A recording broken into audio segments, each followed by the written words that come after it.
artificial intelligence will completely transform our world. But what is AI? Why will it affect you? And how can you and your business survive and thrive through the AI revolution? Welcome to AI and You. Here is your host, author, speaker, and futurist, Peter Scott. Hello and welcome to episode 119. Today I'll conclude the interview with Robbie Stamp, the CEO of Bioss International, a global consultancy focused on helping clients manage complexity. He's a founding member of Azim Azar's Exponential Do community, where we met. Like me, he has submitted oral evidence to Britain's all-party parliamentary group on AI, and he enjoys thinking and talking about our deep evolutionary past and the technological future of Homo sapiens, or Homo techniensis, as he has described that future. He has given 2 TEDx talks, one on the concept of digital souls, and the other on the nature of human grief. In 1995, Robbie was a founder of the Digital Village with the late great Douglas Adams, author of The Hitchhiker's Guide to the Galaxy, and was an executive producer on the Disney movie of that in 2005. Last week, we ranged over a lot of territory, from what makes AI so revolutionary, to how much agency we have in a world of AI making decisions about our lives, to the sentience of Marvin the paranoid android. And in the rest of the interview, we'll get a lot more into Douglas Adams' perpendicular way of thinking, some quotes from hitchhikers will inevitably creep in, and how it affects our view of AI, as we also talk more about notions of empathy and creativity in AI. Here's Robbie Stamp. I think one of the things that sits at the heart of Douglas's work is an endless fascination with perspective.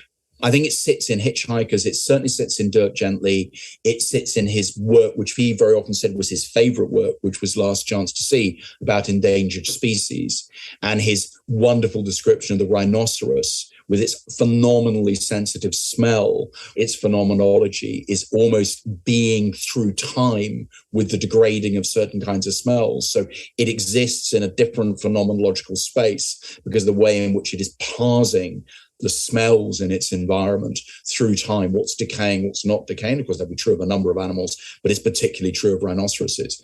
So Douglas explores it there, the super intelligent shade of blue. What if there was a super intelligent shade of blue?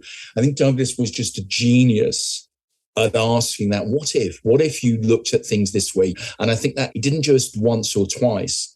And animism, very interesting actually to sit and talk with him about that phrase.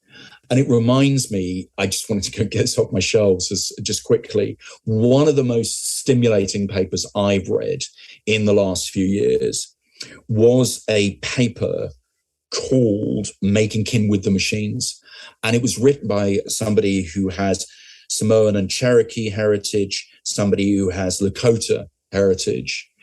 And one of the interesting things about that epistemology, that way of seeing the world, is that there is a much wider acceptance of relational possibility in time and space with a much wider set of ontologies.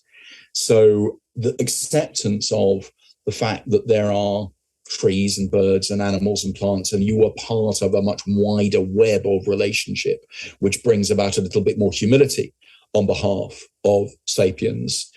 And it's a fantastic paper, and it really, really made me think, and it led to starting to scratch the surface of thinking about some indigenous language structures like Blackfoot and things.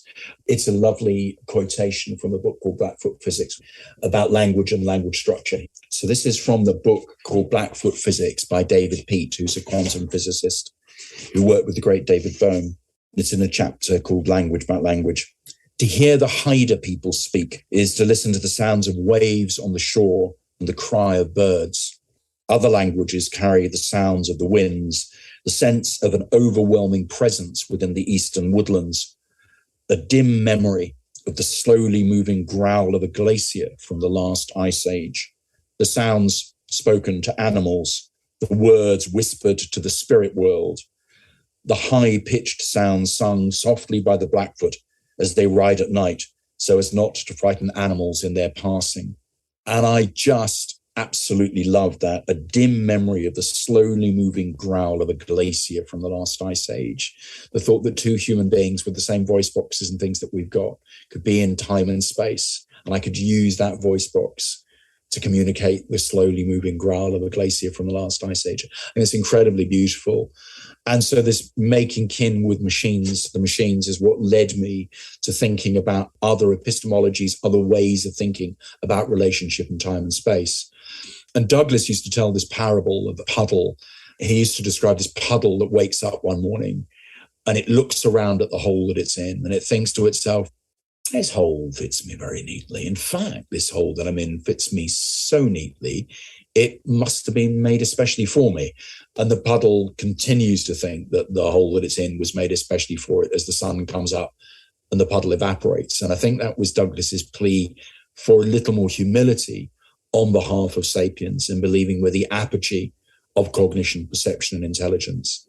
And I think herein lies a deep paradox which we have to hold as a species, which is indeed an absolute celebration of who we are and what makes us unique and what makes us part of things that we're able to do that other life forms don't, and things that other life forms do that we don't. But there are things that we clearly are able to do, as far as we know at the moment, that other life forms can't. So how do we both celebrate our embodiment, not allow the discourse about what it is to be human to be subsumed by Silicon Valley reductionist thinking? That's a grand sweeping statement, but not to be subsumed by that.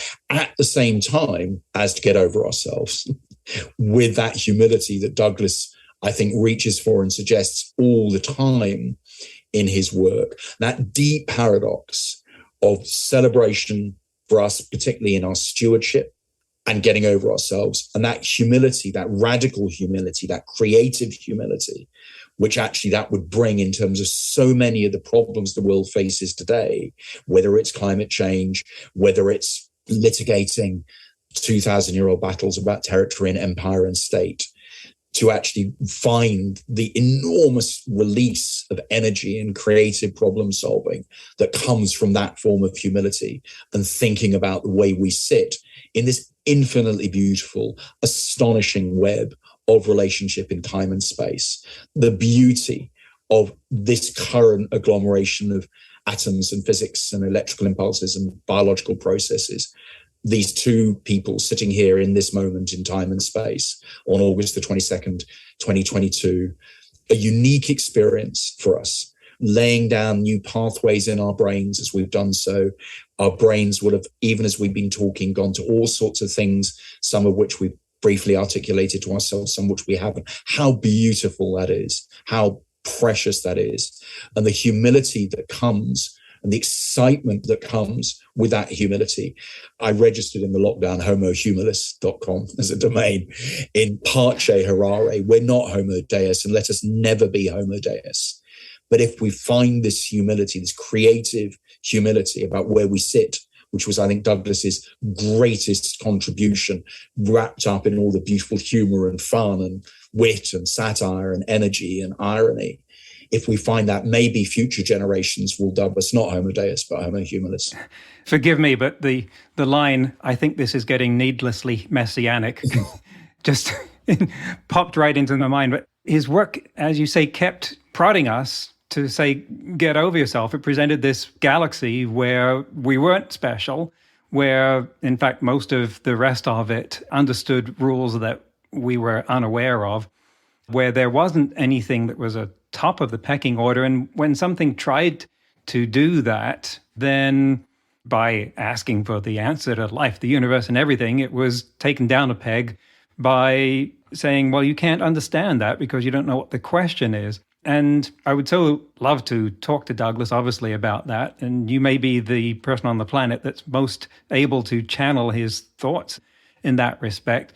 That as humorous as it was, as funny a trope as it was, there is a deep truth in that, which I don't think we could explore completely, that we do a lot of looking for answers, but we don't understand the questions, and that we actually are going to hit that point, if not already, with AI, in that anything, in some ways, it will arrive relatively soon at a point where it is doing things we are not capable of understanding.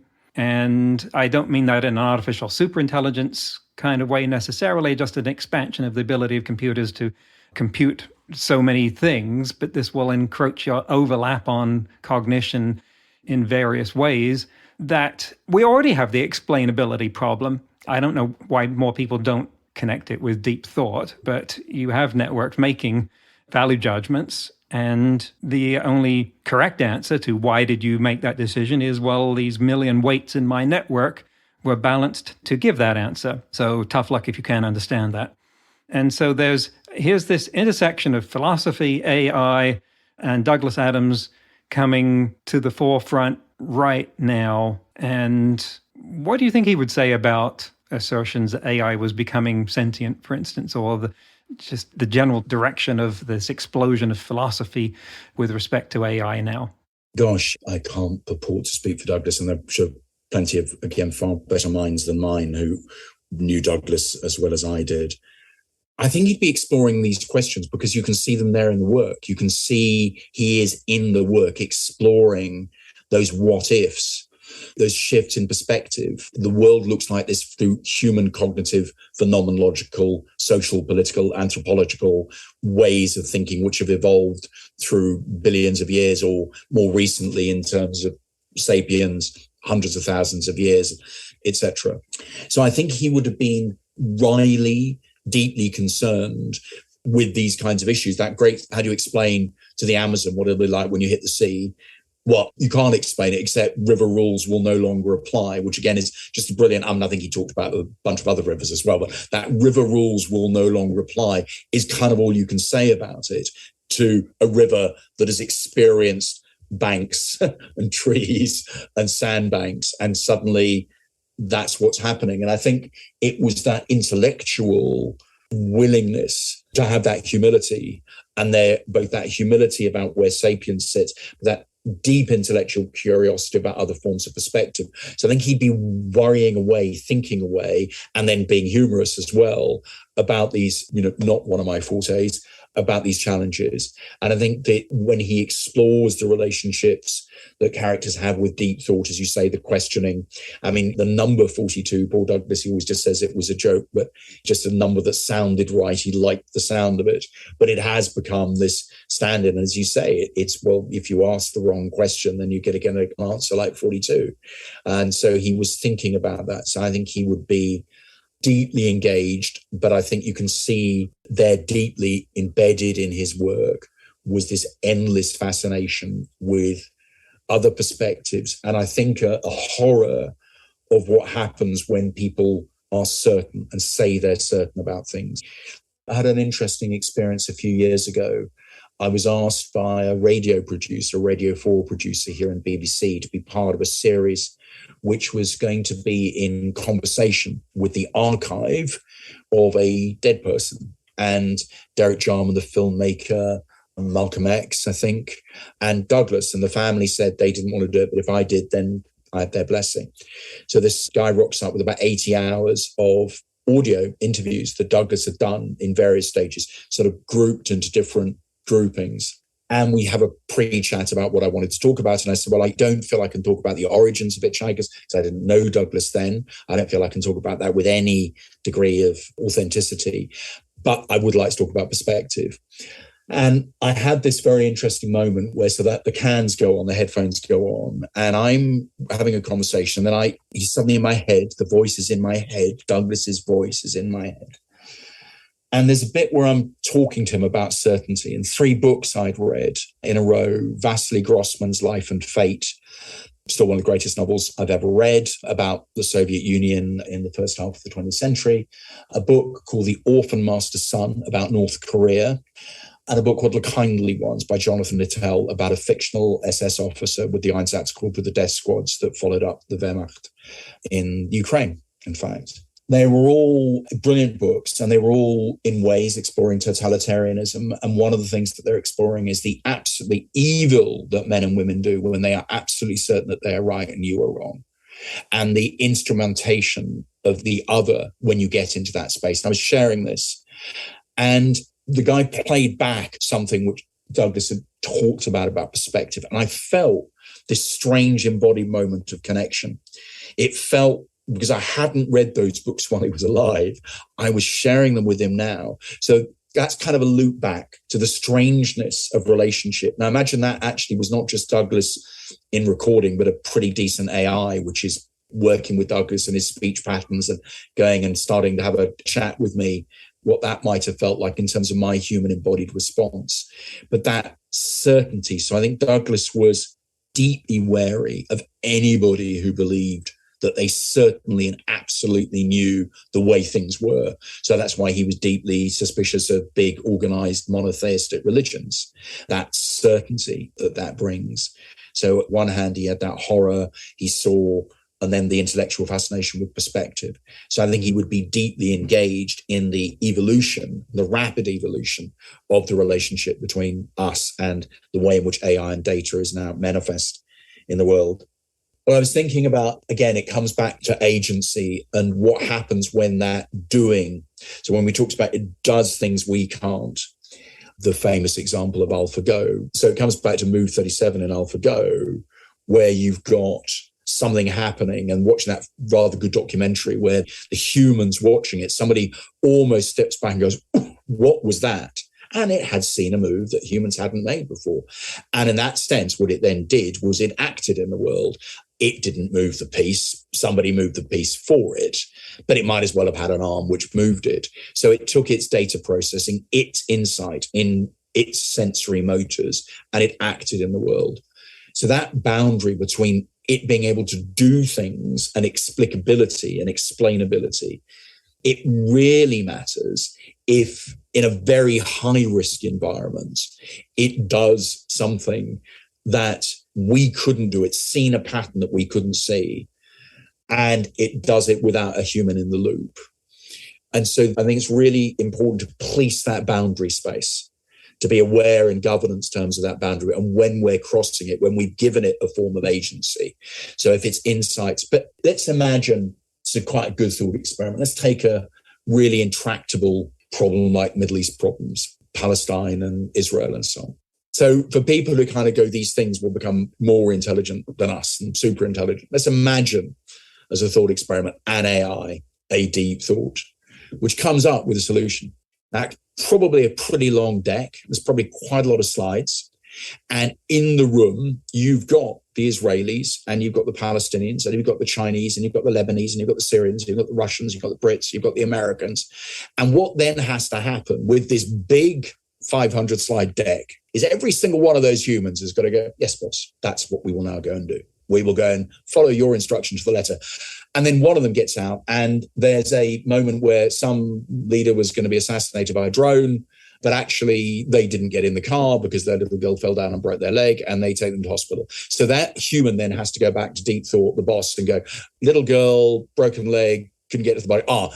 In that eventuality, this is what I want you to do. And you start to get, I think, into an absurdity when you start to think about what it really means for AI to be part of these enormously messy, contradictory, human complex systems. And so these boundaries are what it means to take a decision, make a decision, act on a decision, what is causal. Those are the things we should be worrying about. And in that example, the problem is not coming up with whatever the quote unquote best solution is. It's getting people to trust it. Right. You would never get people around that table to say, we will all agree that whatever the AI comes up with, we'll abide by its decision. Well, that's right. Exactly. So the idea of us just then being the biological instruments, carrier out of instruction in this perfect world. As soon as you go there, you just go, clearly, that's just a nonsense. So you then really have to make very big leaps about slavery. And then you are into the realms of science fiction. And that's why we go there. But when you really properly explore the realities around relationship in complex, messy, adaptive systems, you see it will do things which we can't, absolutely. But it's these edge spaces and these boundaries in messy environments that we need to be dealing with in an understanding, a deep understanding of local context. Well, we could define the problem as being the protagonists in this conflict have to agree to this solution, whatever it is. And so the 500 slide deck is one that's crafted to be something that is found to be acceptable by all sides, even if it's suboptimal in other ways. It doesn't go anywhere unless people act on it. So now if you frame the problem as it's got to work with the psychology of these people and nationalities, say, that actually sounds like a solvable problem. Yeah, I think there are two parts to the thought experiment, really, aren't there? There's the one which is, here's my 500 slide deck. And now biological human beings, please go out and carry out those instructions. And everybody's, as you say, for the sake of the thought experiment, it's done it brilliantly. It's understood the individual pathologies, the psychology. It's reached a consensus space where grudgingly, and it would be grudgingly, the human actors go, okay, that's what we'll do. But then things go wrong. The contingencies, the accident, the bird that flies down a chimney and startles somebody so they have a fit and don't go to the meeting that they needed to go to in order to do that. All the messiness of as things unfold. At that stage, what each human actor then needs to do is come back and go, well, in the event of the bird down the chimney moment, which meant that my wife is terrified of birds, I needed to take to hospital, so I missed that crucial meeting. What happens next? What do we do in that situation? And then the AI is going, oh yes, bird down the chimney, wife is very frightened of birds. I have exactly the answer for that. And that's where I think it starts to get absurd. But you're right to push at this. This is why thought experiments are fun. And to say, well, yeah, it's not inconceivable. You remind me of I try to remember what it's called. I think it's something called Unanimous AI, which has done some very, I think, interesting work in terms of consensus building based on waggle dances and bees. The critical thing is it's in the moment where you get to understand what a group can live with by understanding the strength of feeling in other spaces. And I think the whole nature of how we get better at deliberating in the face of complexity is a huge, huge challenge. And indeed, it's one of the things I'm hoping to try and do with my fellowship at Cambridge is help to start up something called the Cambridge Centre for the Future of Deliberative Space, which is how do we get better at deliberating together in the face of complexity? It's a good question. That's why I like thought experiments, because they're fun. Good reference there. That's Lewis Rosenberg's Hybrid Swarm Intelligence. Yeah, right. They have it unu.ai. If I could move towards a perhaps terminal topic here, that you created the term Homo techniensis, which sounds like humans are in the process of becoming one with technology. Can you define this evolutionary step for us? Well, I mean, we've been talking a lot so far as if there's humans and there's tech, and then there's the Venn diagram around action. But of course, we need to put another circle in there, which is what happens with various forms of augmentation. What happens when certain forms of Cas9 CRISPR technology, certain forms of chip augmentation, etc. At what stage do you cease to be biological substrate evolved sapiens and become techniensis? I think the answer is probably 42%, 42. That's just that's all the arbitrary nonsense answer. Again, it's rather like Theseus's ship, completely rebuilt from every timber, every nail. When did it cease to be the original thing? How did it evolve? So that you're quite right. It's a really interesting space to go to, which is what does that look like? And you've got the transhumanists on one end. You've got all of that. I find slightly difficult given some of the pressing issues we have right now in the world to be leading with. You've got the furore around long-termism at the moment as well, some of the thinking around that. And I think it has the capacity for driving some very hideous inequalities, because who is going to get access to these augmentations? And so the capacity to reinforce existing structural inequalities and injustices grows and grows and grows. But yes, unquestionably, David Eagleman's book hints at that, though he's not a transhumanist. I mean, he's a neuroscientist and a fabulous one, and that his books are incredibly accessible and brilliant to read. But we were talking earlier about new forms of peripheral device, new forms of sensory motor, which allow us to do things which our biologically evolved selves can't do. And I wear every day on my face a pair of glasses. What would be natural for me now would be not to be able to see very well at a distance. But nobody sees me wearing glasses as a moral issue, but they are an augmentation technology. They augment me and allow me to function. I couldn't drive safely without them. And I don't think anybody would see me now having contact lenses as a moral issue. And I think probably relatively few people, and maybe some, were I to have laser eye surgery or new lenses implanted, as a moral issue. If we got to a stage where the gene could be fixed in vitro, I think we'd be crossing a boundary where some people would go, whoa, hang on a second. That does feel like a boundary that I'm not sure. But again, that's the point about governance and boundaries in emergence. So what are the moralities around those enhancement technologies? Who has access to them? Who are they being tested on? Let's imagine that your Silicon Valley billionaire, maybe they want to be brave and test something really outrageous first up. Maybe they won't. Maybe they'll find some other people. We already have very sad things that happen in the world in terms of organs and organ transplants and things. So I'm afraid, some of the darker aspects of humanity and some of the darker, the needs and the desires for immortality and long lives and extending lifespan and things, we get into some very, very murky waters. We are perhaps shifting that Overton window of our viewpoint on augmentation. I don't think anyone would object to you using a smartphone to look things up because everyone's doing it.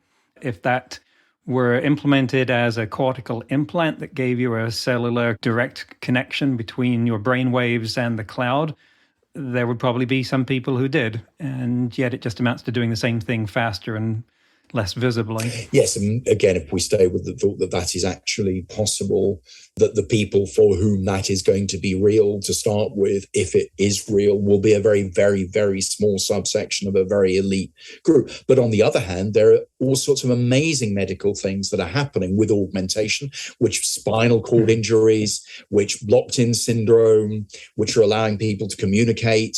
A lot of this stuff is absolutely wonderful. And again, that augmentation, you'd absolutely want to say, bring it on completely. Mm-hmm. And that's why it's very difficult to be absolutist in these spaces, except around a few things for me, around things like accountability and pain, where I suppose I'm relatively absolutist on those things at this stage. But this augmentation space, it is going to get complex. And let's look at another augmentation. Let's look at things like persistence of digital selves.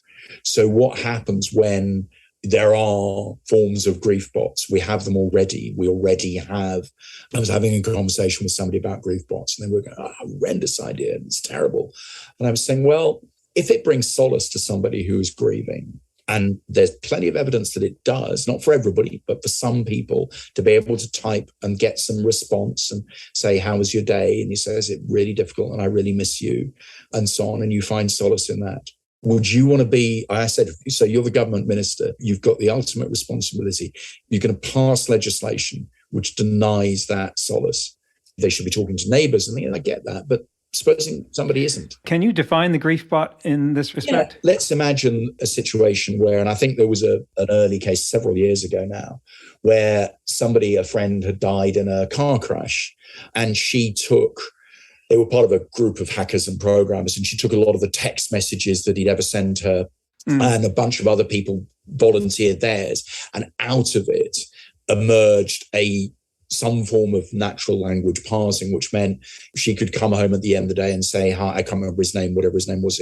Hi, Igor, how's your day? And Igor would use a phrase which say, hey, I've just been chilling. How's your day been, Toots? And actually, I read those logs. And I remember when I first read those logs, it was very touching because you could feel that there was something going on. There was a relationship here, and it was providing something. It couldn't be everything. It wasn't going to be able to hug. But that, of course, you don't have now. But let's push this forward 5, 10, 15 years, where it's not just text. It's the same technology that creates deepfake videos. It's let's have a chat with Grandpa Robbie. Yeah, we don't want the old wrinkly Grandpa Robbie. Let's have him when he was 55, and we'll have a chat with him. My voice is there. There's recordings on me there, and there's a simulacrum of a conversation. And so you could feel ourselves being surrounded, for those who choose it, by millions of digital ancestors. Your timing is perfect because 2 episodes ago we had Justin Harrison on, who has founded a company called MyYOV around starting out with creating exactly what you just described for his mother. So I'm glad we got that clarified, because initially I was making a connection with something called Wobot, which is a therapeutic discussion app. So it's not about recreating the persona of someone through training it on their conversations. I'm glad we got that clarified. Which actually, this is quite a good link back. So let's imagine a situation where somebody comes back 10, 15 years, and it comes back to a pretty decent AI, an Android or something on a screen in 3D, which they've chosen to make a squid or a cat or however they, and it says to you, there's nobody else at home. It says, Peter, how was your day? And you go, oh, it was a really difficult day today. So he says, what? Yeah, I sort of went to the publishers again and I'm having a difficulty with the editor. And it says, look, mate, go and pour yourself a glass of wine, get a cup of tea, cup of coffee, come back and tell me all about it. Because you know what? I like this manuscript. I think I know how much work you've done on it. Hey, I've been involved in a lot of the revisions. Go and get a glass of wine and come and tell me about it. And your body starts to secrete the hormones you would if you were being empathized with. So here's the question. Are you being empathized with? Is it being empathetic? And does the distinction matter? Now, I run these thought experiment webinars where I ask people to use a word to think, yes, you can use that to describe how AI is manifest. Maybe, maybe not, and you really shouldn't. Empathy is one in the middle. Most of the groups come to the conclusion that you are being empathized with, but it is not being empathetic. But one of my closest friends, or a very close friend, a dear friend who helped to found this, he says, well, I'm on the spectrum and I don't really feel empathy, but I've taught myself to spot the social signals when empathy is expected of me. And then I do the cup of tea and the chat and the arm around. So am I being inauthentic? Does that mean I am not being authentically empathetic? And that always causes people to just pause a little bit between something that they thought they were sure of. And we're going to add in another thing. So supposing this Android, you've been wearing a next generation, super duper, next XXXX generation watch sensor system. And it now also knows your cortisol levels, your serotonin levels, your oxytocin levels, your testosterone levels. It's tracked things which already these things do, heart monitors, stress rates, etc. It knows that if you're under pressure, you do 3 quick gestures over your hair, or there's a set of your mouth. So you've got the tells and it knows about you. So now from an epistemological point of view, it starts to have a knowing of you that you yourself probably don't have, even those who love you don't have. So it is able to start thinking about appropriate responses in context of a kind which humans couldn't do. Now, imagine you come home and moan to a partner 3-4 days in a row about how bad your day's been. And come Friday night, you do it again, and your partner goes, well, would you like to hear about my week?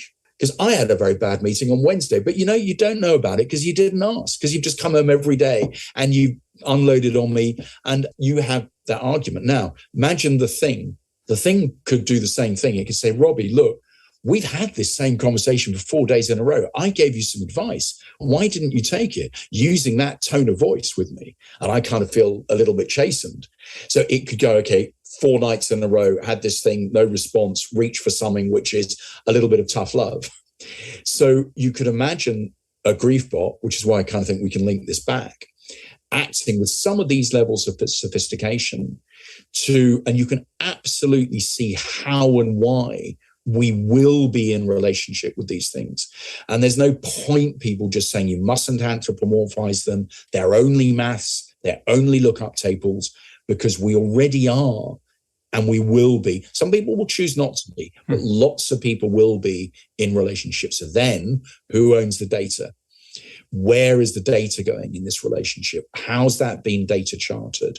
What is this private company? If I choose to rescind all this data and take it out of the system, who owns the data about my mother, the pictures, the poems, the letters, the interviews I've done? All those kinds of issues come to the fore as we start to manage these relationships between these different manifestations of data and AI in our world.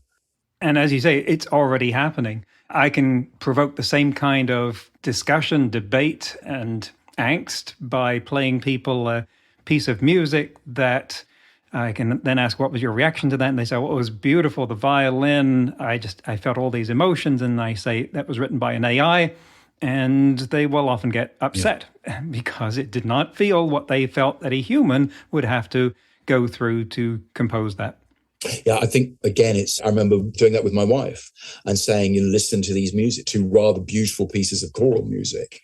And then saying one of them was, does that change your relationship? In that moment, you had an embodied sense of beauty and the evocation of a range of memories. So now you feel cheated. Why? And do you feel because one thing never walked in the rain, never sat there and felt tingly all over with the sunset, or, as I say, the pain of unrequited love, or whatever it was. It never went through those beautiful moments and those hard yards that I've been through. So when I respond to something, but there will be other people, no, I had an embodied experience, I had an embodied reaction. It was beautiful. That's enough for me. That's fine. I don't need it to have done those things. I have my embodied reaction, my embodied response, and that has an absolute validity to it. And that's fine. That's fine. I'm happy. I feel that somewhere here, Douglas would be saying, you know what, some of these things that you're doing that you feel are transcendent, communing with higher spirits, may not be as special as you thought. We could get a doorknob to do it, and that's all right. And just get over it and be happy with living with that. Yes, and that's the point about perspective, isn't it? That's what he was consistent in a way asking you to do, which is that paradox between knowing him as an individual. He loved his human embodied experiences. He was enormously good company. He liked his food and he liked his wine and margaritas. And we would spend weekends, as you can probably have guessed. I mean, I could talk for Britain and he could talk for Britain, and just amazing weekends, talking, sharing ideas, drinking champagne and margarita. And he would have reveled in all of those things and he would have celebrated them. But he might have seen that they are one form of experience in the universe and they're special and they bring joy, but they are by no means the only possible one that, if one starts to imagine, becomes possible. And so what are those other manifestations, those other ontologies that are growing around us with whom we're in relationship? And in the rawer political side, whose power structures do they serve? Whose existing power structures are reinforced? What does it mean for us to be manifest in data space? And the one thing that is absolutely certain is it is not a comfortable digital twin. There is something wholly new philosophically and ontologically going on. Right now, you and I are held in ones and zeros on servers with a whole set of so-called epistemes and knowings. We haven't got a clue where they are, what they're doing, the ethics of the inferences that are created about us. Sometimes they're spot on. Netflix says, you'll like this. And I go, yes, I like that. Thank you very much. Fantastic. And other times the episteme may be built on some very shaky ground indeed, like that young woman we talked right at the top of the thing with endometriosis, whose PET medication was supposed to be a knowing of her. So what does it mean for us to be manifest in data space? And it's not a comfortable digital twin. We are scattered to the four digital winds, to the north, the south, and the east and the west, consistently being combined, recombined, reconfigured. At one end, the Shoshana Zuboff surveillance capitalism, we're all financial derivative products. But there are other important things going on philosophically as well. And those boundaries are getting blurrier and blurrier. I'd say perfect place to wrap this up. It's been a fantastic conversation. We must do it again sometime, and let's rope some more people in. So speaking of which, what would you like to tell people about how to stay up with what you're doing, with what communities you're involved with are doing that you would like to promote, or anything else? The floor is yours. Well, it's very kind of you. Gosh, I'm really poor on this. Just find me at LinkedIn. I'm Robbie Stamp at LinkedIn. I do respond quickly there to anybody interesting who pings me. I don't tweet a lot, I have to admit. I follow lots of interesting people, particularly actually people like Timnit Gebru and Margaret Mitchell and things, the women who are leading the resistance to some of the deprivation. And of course, we met on Azim Azar's platform. And as I said, I love Exponential View. I'm a huge fan of Exponential View, the newsletter, and I very proudly help to facilitate a channel thinking about human embodiment and some of these questions there for members there. I do plan actually to start a podcast, which I think I probably will call The Puddle, which explores some of these issues. And I might, maybe saying this now will actually get me to do it, very embodied thing, very nice thing to finish up with. At the beginning of lockdown, for my mum, when was I going to see my mum again? My mum's in her early 80s. She still works full time. She's a very formidable woman. But when was I going to see her? And I decided I would start reading her a poem every single day into my iPhone, send it to her as a file, and she could listen to it whenever she liked. And I did that for about 250 days. And then I read her a chapter of Wind in the Willows, a particularly favorite chapter of mine about the piper at the gates of dawn when the little otter goes missing and is found nestled in the paws of the great god Pan. She liked that. So I read her the whole of the Wind in the Willows. The irony not lost on either of us. I read her Winnie the Pooh. I read her a Moomin book. And then I was reading her T.H. White's Once and Future King. And I could tell she wasn't really enjoying it. My mum's very loyal, but I know her obviously well enough to know with the text that I'm getting back, it's not really her thing. So on Christmas Eve, I'd given up halfway through an extraordinarily long and dull chapter about a joust. So on Christmas morning, I sat to read and I thought, I can't inflict this on her. I know what I'll do. I'll read her one of my favorite chapters from War and Peace, which is the Troika race across the snow when the Rostov children go dressed up as mummers. So I read her that. She loved it. Boxing Day, I look it up. There are 361 chapters in War and Peace. Well, that's a year's project. So I read the whole of War and Peace, a chapter a day, send it by phone. And I've been thinking actually that might just be my embodied way in. The year of reading War and Peace to my mother would be a great thing to sort of offer a chapter a day with all the mistakes and the planes going overhead, and it's not professionally done, but a deeply embodied human thing to do. So keep an eye out for the year of reading War and Peace to my mother. That might be something which, having said that publicly, maybe I really need to get my act together. Right now I'm reading a Middlemarch. We went Little Dorrit and Dickens, and right now I'm reading a Middlemarch. So I've not read a day for 2 years. Well, you heard it here first, folks. At least you weren't reading her Vogon poetry or Vogon poetry. Nancy Millstone Jennings poetry. No, absolutely. That would not have been a kindness. That would have been the worst. Robbie Stamp, thanks for coming on the show. It's been an extreme pleasure. Thank you so much for having me. I've enjoyed myself hugely. Thank you very much indeed. That's the end of the interview. Lots to chew on there. I'm still thinking about this possibility that while having AI solve our most pressing problems would be useless because we would never accept the direction of an AI no matter how provably right it was, what if the actual task we give it is in coming up with a way to socialize its answers such that they gain sufficient acceptance to be implemented? Of course, you can take that all the way to brainwashing if you want, but given that people are already using AI and psychometrics to adversely influence populations for private gain and negative social effects, I think it's about time we understood how to deal with the same dynamics to prevent those adverse effects. In today's news ripped from the headlines about AI, researchers have used deep reinforcement learning to train micro-robots how to swim. Today I learned that micro-swimming is a thing, mainly for fantastic voyage-type robots to navigate around our bodies. Apparently until now they'd only been able to make relatively simple motions. The study, published in Communications Physics, showed how they taught a little robot, which had just 3 tiny particles joined by flexible links, to wiggle along desired paths.